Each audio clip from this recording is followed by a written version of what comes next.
Okay, here we go. We're on Genesis chapter 18. I'm going to just get started. My name is Beverly. Today is August 17th, 2018. Chapter 18.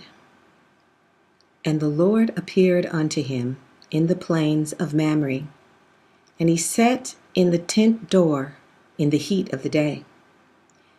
And he lifted up his eyes and looked, and lo, 3 men stood by him. And when he saw them, he ran to meet them from the tent door, and bowed himself toward the ground, and said, My Lord, if now I have found favor in thy sight, pass not away, I pray thee, from thy servant. Let a little water, I pray you, be fetched, and wash your feet, and rest yourselves under the tree. And I will fetch a morsel of bread, and comfort ye your hearts. After that ye shall pass on, for therefore are ye come to your servant. And they said, So do as thou hast said. And Abraham hastened into the tent unto Sarah, and said, Make ready quickly 3 measures of fine meal, knead it, and make cakes upon the hearth. And Abraham ran unto the herd, and fetched a calf, tender and good, and gave it unto a young man, and he hastened to dress it. And he took butter and milk, and the calf which he had dressed, and set it before them. And he stood by them under the tree, and they did eat. And they said unto him, Where is Sarah thy wife? And he said, Behold, in the tent. And he said, I will certainly return unto thee according to the time of life. And lo, Sarah thy wife shall have a son. And Sarah heard it in the tent door, which was behind him.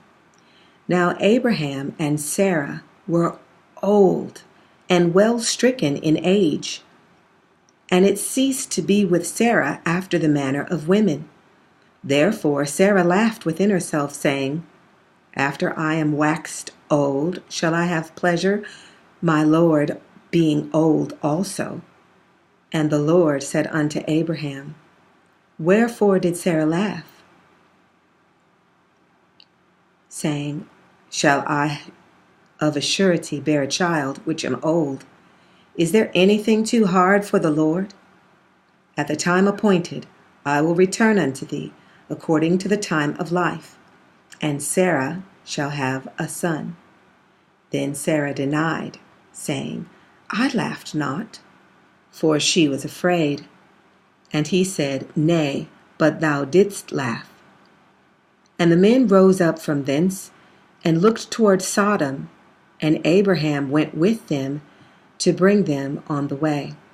And the Lord said, Shall I hide from Abraham the thing which I do, seeing that Abraham shall surely become a great and mighty nation, and all the nations of the earth shall be blessed in him?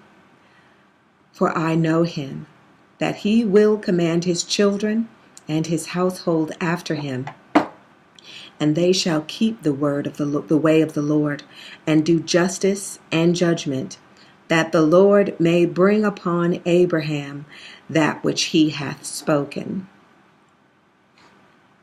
And the Lord said, Because the cry of Sodom and Gomorrah is great, and because their sin is very grievous, I will go down now, and see whether they have done altogether according to the cry of it, which is come unto me. If not, I will know. And the men turned their faces from thence, and went toward Sodom. But Abraham stood yet before the Lord. And Abraham drew near and said, Wilt thou also destroy the righteous with the wicked? Peradventure there be 50 righteous within the city. Wilt thou also destroy and not spare the place for the 50 righteous that are therein? Be that far from thee to do after this manner, to slay the righteous with the wicked, and that the righteous should be as the wicked, that be far from thee. Shall not the judge of all the earth do right? And the Lord said, If I find in Sodom 50 righteous within the city, then I will spare all the place for their sakes. And Abram answered and said, Behold now, I have taken upon me to speak unto the Lord, which am but dust and ashes. Peradventure there shall lack 5 of the 50 righteous. Wilt thou destroy the city for the lack of 5? And he said, If I find there 45, I will not destroy it. And he spake unto him yet again, and said, Peradventure there shall be 40 found there. And he said, I will not do it for 40's sake. And he said unto him, O let not the Lord be angry, and I will speak. Peradventure there shall 30 be found there. And he said, I will not do it if I find 30 there. And he said, Behold now, I have taken upon me to speak unto the Lord. Peradventure there shall be 20 found there. And he said, I will not destroy it for 20's sake. And he said, O let not the Lord be angry, and I will speak but this once. Peradventure 10 shall be found there. And he said, I will not destroy it for 10's sake. And the Lord went his way, as soon as he had left communing with Abraham, and Abraham returned unto his place. That is so beautiful, how patient the Lord was with Abraham. And Abraham knew that he was really stretching it, because he went all the way down from 50 to 10 by increments of 5 and 10. And God never lost his same even keel as he talked with Abraham about it. And Abraham, if you listen to what Abraham was saying, he was saying, Lord, you're not gonna, you have to do what's right, as if God didn't already know that, as if God would do anything but what was right. And that reminds me of the saints today who are pre-trib, and they're saying that they're almost accusing the Lord of not being righteous to allow us to go through the tribulation. And God, I get very irritated. But God is still very patient with them for now.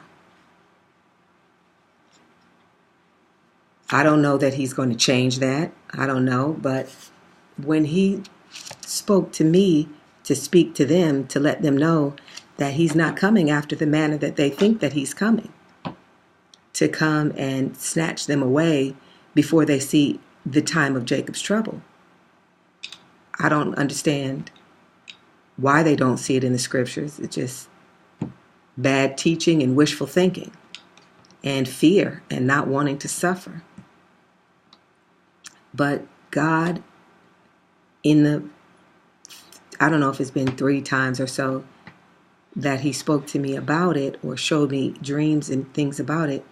The things that he said are very gentle and tender toward them, just for me to let them know that it's not like you think.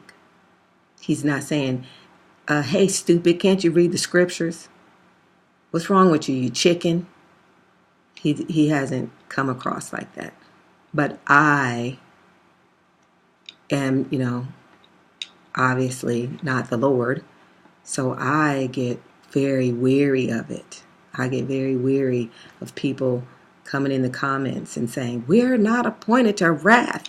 God is too coming for the bride. They really sound like children. They really, really sound like children. So I have to remember to be patient. And, I don't have to take it personally that they don't believe it. Whether they believe it or not, we will be here. And God will be with us. So, verse 6, I wanted to look back at verse 6. Abraham hastened into the tent unto Sarah and said, Make ready quickly 3 measures of fine meal, knead it, and make cakes upon the hearth. That, as I read that for the very first time, it stuck out to me that Abraham knew that he could go and ask his wife to do something. In fact, tell her to do something. And we don't read anywhere where Sarah said, Do I look like Hazel? You want to say put a please on that? So the concept of obedience and submission of wives is something that will, literally get a pastor, a preacher beat to death doing it. I mean, you could literally be harmed if you go into one of today's churches and preach a message like this. This is why you don't hear it. And this is why homes are so out of order. Because the men of God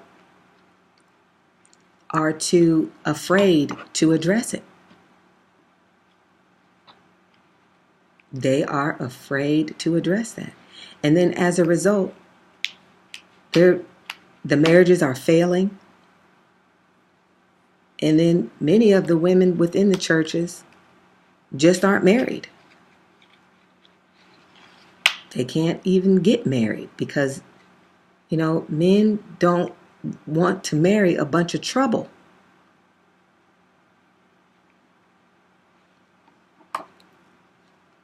So this might not make sense in 2018 in a liberated society.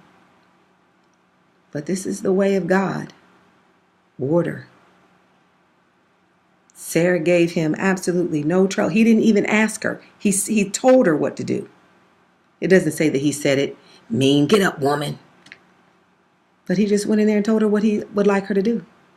And she got up and did it. And thank goodness she did, because he wanted to honor his guests. The other thing, verse 4, very beautiful reference. He said, Let a little water, I pray you, be fetched, and wash your feet, and rest yourselves under the tree.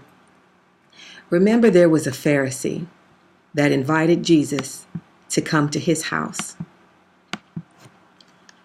I hate having to hurry like this.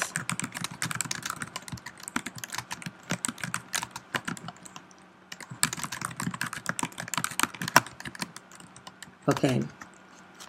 I believe his name was Simon. And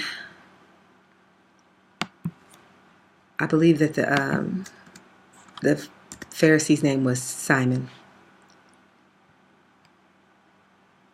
And he invited Jesus to come to his house. And he criticized at the sight of this woman, Simon, in Bethany, in the house of Simon the leper. This is Mark chapter 14, verse 3. As he sat at meat, there came a woman having an alabaster box of ointment, spikenard very precious. And she brake the box and poured it on his head. And there were some that had indignation within themselves and said, Why was this waste of ointment made? For it might have been sold for more than 300 pence and have been given to the poor. And they murmured against her. And Jesus said, Let her alone. Why troublest thou her? There's another gospel that tells the story from this point of view. The guy whose house that Jesus was at, he said, because apparently he invited Jesus there in something less than full faith, that of Jesus being the Messiah. I guess he wanted to examine him or see what is all the fuss about. So he said, if this guy were a prophet, he said in his mind, if this guy were such a great prophet, he would know that the woman that's pouring this ointment on his feet is a prostitute, because she was. But she was sorrowful and broken at her sins, and she fell before Jesus' feet. And Jesus said, Simon, why are you thinking these things within your heart? I came into your house, and you offered me no water to wash my feet, because Israel is dusty. And when you walk into the house, your feet are dirty. But this woman, she's, washed my feet with tears and dried it with her own hair, and you offered me nothing. She loves me. And then this woman is memorialized throughout the scriptures. In the scriptures unto this day. So Abram, that shows you the type of heart Abram had. He wanted to honor these guests that he recognized as angels, and the presence of the Lord was with them. So that's all the time I have